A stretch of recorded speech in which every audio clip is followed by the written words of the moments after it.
"He's not even that smart, Your Honor. He's slow. He always has been. I don't know why she acts like he's some kind of genius. The boy can barely tie his shoes without asking for help." Those words came out of Derek's mouth in open court. In front of a judge. In front of strangers. In front of people who had never met my son, never watched him stay up until midnight building his first circuit board, never heard him recite the periodic table just for fun on a Tuesday afternoon. Derek said those things about our 12-year-old child like it cost him nothing. Like Caleb wasn't a real person who would one day be old enough to read a court transcript. Like those words would dissolve into the air and leave no mark on anything. I sat on the other side of that courtroom and I did not cry. I want you to understand that. Because every single part of me wanted to fall apart right there in that wooden chair. My hands were shaking underneath the table. My jaw was so tight I thought my back teeth might crack. But I did not cry. Not because I'm strong in some superhero kind of way, but because I had been waiting for exactly this moment. And I knew what was coming next. My name is Renata Osai. I'm 34 years old. I grew up in Columbus, Ohio, in a house where my mother worked 2 jobs and my father worked 1, and we still had months where the electricity flickered and the refrigerator ran low. I learned early that the world does not hand you anything. You build what you need with whatever you have. You carry what you have to carry, and you carry it quietly, and you keep moving. That was the lesson of my childhood. Keep moving. I met Derek Calloway when I was 20 years old. He was charming in the way that certain men are charming when they haven't yet shown you who they really are. He had this laugh that filled up a room, and this confidence that felt like safety when you're still young enough to confuse the two. We dated for 2 years, got married when I was 22, and I had Caleb 11 months after our wedding. I was 23 years old with a newborn and a husband who had already started changing in ways I couldn't fully name yet. By the time Caleb was 3, I understood what I had married. Derek wasn't abusive in the dramatic, obvious ways that people talk about when they use that word. He was quieter about it, meaner in private. He had this particular gift for making you feel stupid without ever raising his voice. He'd correct the way I pronounced things in front of his friends. He'd sigh when I offered an opinion. He'd laugh at something Caleb did and then turn the laugh into something cruel when he thought I wasn't listening. When Caleb struggled to read in kindergarten, which is completely normal for a lot of kids that age, Derek started calling him slow. Not as a joke, as a fact, as a diagnosis he had decided to make from across the dinner table. I filed for divorce when Caleb was 8 years old. It took me that long to build up the financial independence I needed to feel safe leaving.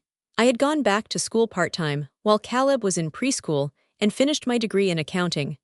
I was working at a mid-size firm downtown by the time I filed the papers. Derek didn't see it coming. That was probably the first time I ever genuinely surprised him. The divorce proceedings were not simple. Derek had a good lawyer and a talent for performing victimhood when he needed to.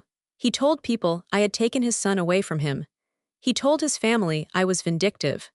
He told the court mediator that I was emotionally unstable and that Caleb would be better served by a custody arrangement that favored him. The mediator didn't buy it, and we ended up with a shared custody agreement that I had serious problems with from the beginning, but agreed to because I wanted it to be over. The shared custody arrangement meant that Caleb spent alternating weeks with each of us, and for a while it worked tolerably. But as Caleb got older and started developing his own personality, his own interests, his own opinions, Derek became more and more dismissive of him. Caleb loved science. He loved building things. He had a particular obsession with electronics that started when he was 9, and he found one of my old broken radios and took it apart just to see what was inside. Derek thought this was weird. He wanted Caleb to be interested in sports, in the things Derek valued, and when Caleb wasn't, Derek started treating him like a disappointment. By the time Caleb was 11, he was coming home from Derek's weeks quiet in a way that worried me. Not the normal quiet of a tired kid. A closed-off quiet. A quiet that meant something was happening that he didn't know how to tell me. I started asking gentle questions. I gave him space. I didn't push. And slowly, over several months, Caleb started telling me things. He told me Derek called him weird in front of Derek's new girlfriend, a woman named Shayla who Caleb said didn't seem to like him very much. He told me Derek had laughed when Caleb got a perfect score on a science test because Derek said the test must have been easy if Caleb passed it. He told me that once, When Caleb had been proud of something he'd built, Derek had looked at it and said, "That's cute, I guess," and gone back to watching television. I listened to all of it, and then I made a decision that I didn't tell anyone about. Not yet. I bought Caleb a small digital recorder. It was the size of a pen. I explained to him very carefully what it was and why I was giving it to him. I told him he didn't have to use it if he didn't want to. I told him it was just so that if anything happened that made him uncomfortable, he could press the button and he would have a record of it. I told him it was for his protection. He looked at me with those serious dark eyes of his, and nodded and slipped it into his jacket pocket and didn't say anything else about it. That was 4 months before the court date. What happened between then and the court date was this. Derek filed a motion to modify custody. He wanted primary physical custody of Caleb. He claimed, in writing, that I was emotionally unstable, that I was poisoning Caleb against him, and that Caleb was suffering academically and socially because of my influence. This was the most stunning thing he had ever done. Not just because it was a lie, but because it was such a specific and targeted lie. It was designed to hit me where he knew I was most vulnerable. My son. My relationship with my son. My role as a mother. I called my lawyer the same afternoon I was served with the motion. Her name was Adrienne Voss. She'd been practicing family law for 18 years, and she had this way of being completely calm when everything around her was on fire. She listened to me describe Derek's motion without interrupting once. When I finished, she was quiet for a moment, and then she said, "Renata, I need you to tell me everything. Every incident, every documented moment. And I need you to tell me if there's anything you haven't told me yet." That's when I told her about the recorder. There was a pause on the line. Then Adrienne said, very carefully, "Tell me exactly what you did and when." I told her. She asked me to hold the line. I heard her typing.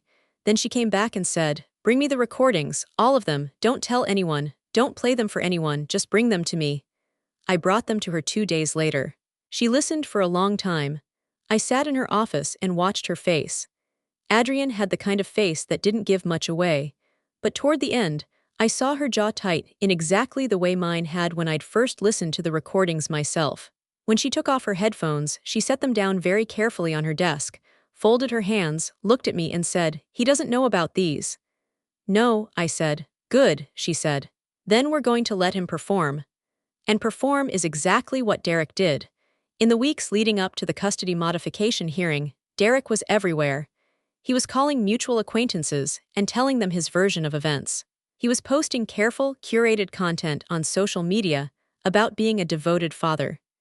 He had Shayla posting things too, photographs of family dinners and weekend outings that presented this picture of a warm, stable household that bore almost no resemblance to what Caleb had described to me.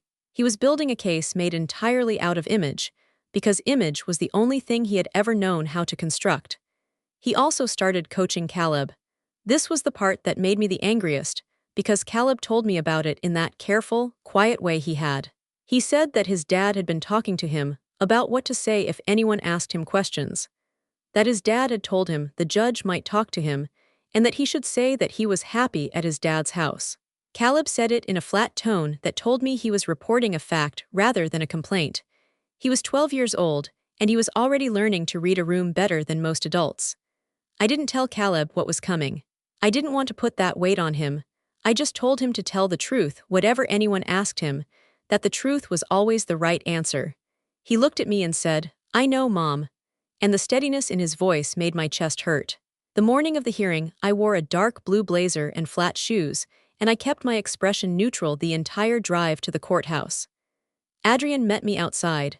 She was carrying a tablet and a slim folder, and her expression told me nothing, which was exactly what I needed. We walked in together and she leaned over and said quietly, "Let him go first. Don't react to anything he says. When the time comes, I'll handle it." Derek arrived with his lawyer, a man named Garrett who wore expensive suits and had the practiced confidence of someone who was used to winning on presentation alone. Derek was dressed like he was going to a job interview. He smiled at Adrienne in a way that managed to be both polite and condescending at the same time. He didn't look at me directly. He hadn't looked at me directly in years. That was one of his techniques, acting like I was barely present, barely worth acknowledging. Even now, in a courtroom where we were both fighting over our son's life, He couldn't bring himself to look at me like I was a real person. The hearing began with opening statements. Garrett laid out Derek's case with smooth, rehearsed language. He talked about stability. He talked about Caleb's developmental needs. He used words like concerning patterns and emotional volatility and parental alienation in a way that made them sound like established facts rather than accusations with no evidence behind them. He painted a picture of a father who was desperate to protect his son and a mother who was, subtly but unmistakably, the problem. I kept my face still. Then Derek took the stand. And this is where it started. Because Derek, left to his own devices, always overreached. It was his defining characteristic. He could never stop it enough. He always had to go one step further, always had to make the final point, always had to win so completely that he left no room for anyone else to have any dignity. And in a courtroom, with no one to check him, that impulse drove him straight off a cliff. He started reasonably enough. He talked about his concerns for Caleb. He said Caleb seemed withdrawn. He said Caleb's grades had dipped in one subject, which was true, and also had a completely benign explanation, which was that Caleb had switched math curriculum and needed 3 weeks to adjust. He said he felt Caleb was being discouraged from spending time with him. He said he loved his son. And then Garrett asked him to describe his observations of Caleb's development. And Derek leaned slightly forward in his chair and said, "Honestly, he's slow, he always has been. I don't know why Renata acts like he's some kind of genius. The boy can barely tie his shoes without asking for help." The courtroom went very quiet. Not because people gasped. Not because anyone stood up. But because there's a particular kind of silence that falls over a room when something genuinely ugly has been said out loud, in public, about a child. It's the silence of people recalibrating, of people adjusting their understanding of who they're dealing with. I felt Adrienne shift very slightly in her seat beside me. I did not look at her. I kept my eyes straight ahead. My hands were flat on the table, and I was pressing them down hard enough that I could feel the grain of the wood against my palms. Derek kept going.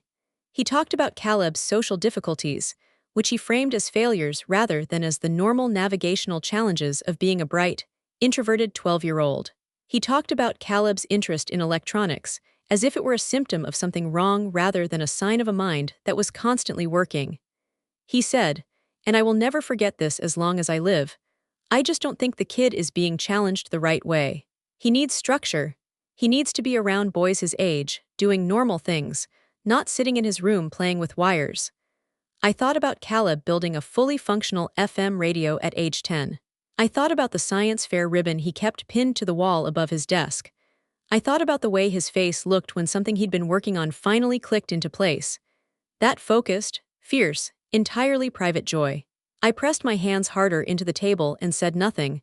When it was Adrienne's turn to cross-examine, she stood up slowly. She straightened her jacket. She picked up the tablet from the table. She walked to the center of the room with the unhurried calm of someone who has already won and is simply completing the formalities. She asked Derek a few opening questions. Basic things. How long had he been concerned about Caleb's development? Had he shared these concerns with Caleb's teachers? Had he sought any professional evaluation? Derek answered each question with the practiced ease of a man who had rehearsed, who believed he had prepared for everything. Then Adrienne said, "Mr. Calloway, I'd like to play something for the court." Garrett was on his feet immediately. "Objection, Your Honor. We haven't been provided with, Your Honor," Adrienne said calmly. "This recording was disclosed to opposing counsel this morning per procedural requirements. It runs approximately 3 minutes. I'd ask the court's patience." The judge looked at Garrett. Garrett sat down slowly. The judge nodded. Adrienne pressed play. What came out of that tablet speaker was Derek's voice, unmistakable. The same voice that had just told the court my son was slow. The same voice that had called him developmentally behind. The same voice that had, moments ago, described Caleb's passions as symptoms. The recording was from 3 months earlier, on a Tuesday evening at Derek's house. Caleb had pressed the button when Derek's tone changed, which was the instruction I had given him. Press it when something feels wrong. Something had felt very wrong. Derek's voice on the recording said, "You know what your problem is. Your problem is you think you're special. Your mom filled your head with all this garbage about how smart you are, how talented you are, and now you walk around like you're better than everybody. You're not special, Caleb, you're average, you're completely average, and the sooner you accept that, the better off you'll be." There was a pause. Then Caleb's voice, small and careful. I just wanted to show you what I built. Derek's voice. I don't care what you built, it's a toy. You made a toy. That's not impressive, that's just something you did because you don't have any friends to go outside with. Normal kids have friends. Normal kids play sports. You sit in your room and you play with wires and your mom tells you it's amazing and that's why you can't function in the real world. Another pause. Caleb's voice again, even smaller. Okay, Derek's voice. And stop doing that thing where you look like you're about to cry. That's exactly what I'm talking about. You're too sensitive, you need to toughen up. No one is going to take care of you your whole life. And then there was nothing. Just the ambient sounds of a house, a television in the background, and then the soft sound of a door closing quietly. The courtroom was so still I could hear my own heartbeat.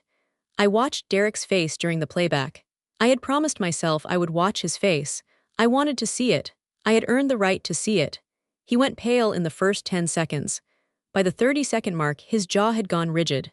By the end of the recording, he was staring at the surface of the witness stand with the expression of a man who has just understood, for the first time, that he has no way out. The judge's expression was something different entirely.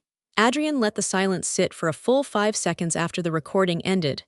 Then she said, very quietly, Mr. Calloway, is that your voice on the recording? Derek looked at his lawyer.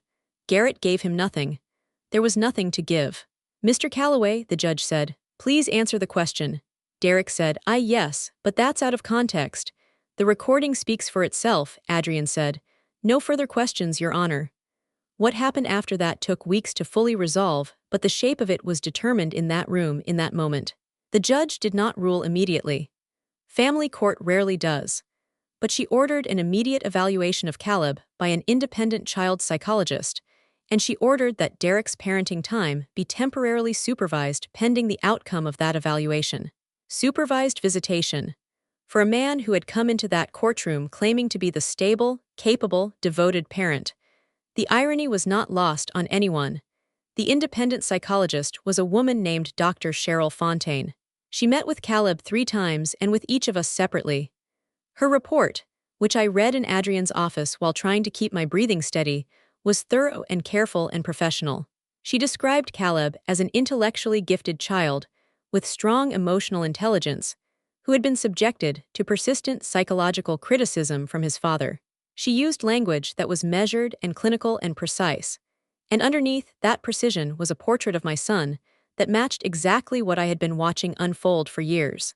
Her recommendation was that primary custody be granted to me, with Derek allowed structured, supervised visitation, with a path toward unsupervised contact, contingent on his participation in counseling. The judge adopted her recommendation. Derek did not take this quietly. He told his lawyer to appeal. He called his mother and told her I had fabricated the recording, which was not true and also was not something he could prove. He told mutual friends that the system was biased against fathers. He sat in the parking lot of the courthouse after the final ruling, and I watched him through the glass doors, standing by his car with his hands on the roof, not moving. I didn't feel the triumph I thought I would feel. I mostly felt tired, and I felt something else that took me a while to identify. I felt relief, not the big, dramatic kind, the quiet kind. The kind that settles into your bones after you've been holding something heavy for a very long time, and you finally get to put it down. I called Adrian from the parking lot to thank her. She told me I'd done the hard part. She was right. The hard part wasn't the court date. The hard part was every morning for 4 years that I got up and kept going. Every parent-teacher conference I attended alone. Every science fair I cheered at by myself. Every bedtime where I answered Caleb's questions about why his dad was the way he was with some version of the truth that a child could carry without being crushed by it. That was the hard part. Caleb found out about the ruling on a Sunday afternoon. I sat him down in the kitchen, and I told him as clearly and gently as I could that some things were going to change, that he would still see his dad, but that there would be some new rules around how that worked, and that none of what had happened was his fault. He listened the way he always listened, with that full, focused attention that sometimes made me forget I was talking to a 12-year-old. When I finished, he was quiet for a moment. Then he said, "Is it because of the recorder?" "Yes," I said. He nodded. He looked down at the table. Then he said, "I pressed the button because I wanted you to know what it was like. not because I wanted to get him in trouble. I just wanted someone else to know. I reached across the table and covered his hand with mine. I know, I said. And now they do. He looked up at me, and I saw in his face something I hadn't seen in a long time. Not happiness exactly. Something more foundational than that. Something that looked like safety. Like the specific, particular relief of a child who has been heard. 3 months after the ruling, Caleb entered his first regional science competition. He built a functional soil moisture sensor from components he had ordered online with money he had saved from his birthday. He'd been working on it for 6 weeks, coming home from school and going straight to his desk, barely stopping for dinner, emerging occasionally to ask me questions about electrical resistance and circuit diagrams that I answered to the best of my ability and Googled frantically when he wasn't looking. He won second place in his age category. The judge's notes said his project showed exceptional technical understanding and creative problem-solving. He came home holding the ribbon and walked into the kitchen and set it on the counter, and then just stood there looking at it for a minute. And then he looked at me and said, "Second place is still pretty good, right?" I said, "Second place is exceptional." He picked up the ribbon and went to his room to pin it next to the other one. I stood in the kitchen for a long time after he left, just standing there. The evening light was coming in through the window over the sink, the kind of late-day light that makes everything look slightly golden and still, and I thought about all the things Derek had said about that boy. In private and in public, in a kitchen and in a courtroom, about his slowness, about his strangeness, about his average, ordinary, unimpressive smallness, and I thought about a 12-year-old who built things from scratch just because he wanted to understand how they worked, who pressed a button on a recorder not out of strategy, but out of a child's simple, devastating need to be believed, who stood in second place and asked if it was still good enough, not because he doubted himself, but because he was still learning what it meant to have someone in his corner who would always say yes. The answer is always yes. There's something else I want to tell you, because I think it matters. In the months after the custody ruling, I made an appointment with a family therapist for both Caleb and myself. Not because anything was catastrophically wrong, but because I had watched my son carry things quietly for years, and I didn't want quiet to become his only option. I wanted him to have a place where the weight could be named and set down properly. The therapist, a calm, steady woman who immediately understood what she was dealing with, told me after our first family session that Caleb showed remarkable resilience and a strong internal sense of self-worth, and that this was almost certainly because of the consistency and safety of his home environment. She said his sense of self came from his home environment, from me, from the thing I had been building and protecting and fighting for, without knowing how it was landing, without any guarantee that it was enough. It was enough. If you're watching this and you're sitting where I was sitting, not the courtroom, I mean the years before. The long, grinding years of being dismissed and undermined, and told that your instincts are wrong and your child is less than they are. I want you to hear this, keep the record. Not just literally, though document everything you possibly can, but keep the record in yourself. The record of who your child actually is. The record of every small, brilliant, ordinary, extraordinary thing they do. Because the people who want to diminish them are counting on everyone forgetting. They're counting on the story being whatever they say it is. Don't forget. Remember everything. Stay in the room. And when the moment comes, let the truth do what the truth does best. If this story sat with you, if any part of it felt like something you needed to hear, please share it with someone who might need it too. Subscribe if you want more stories like this one. Every single one of these is about real people in real fights for things that matter.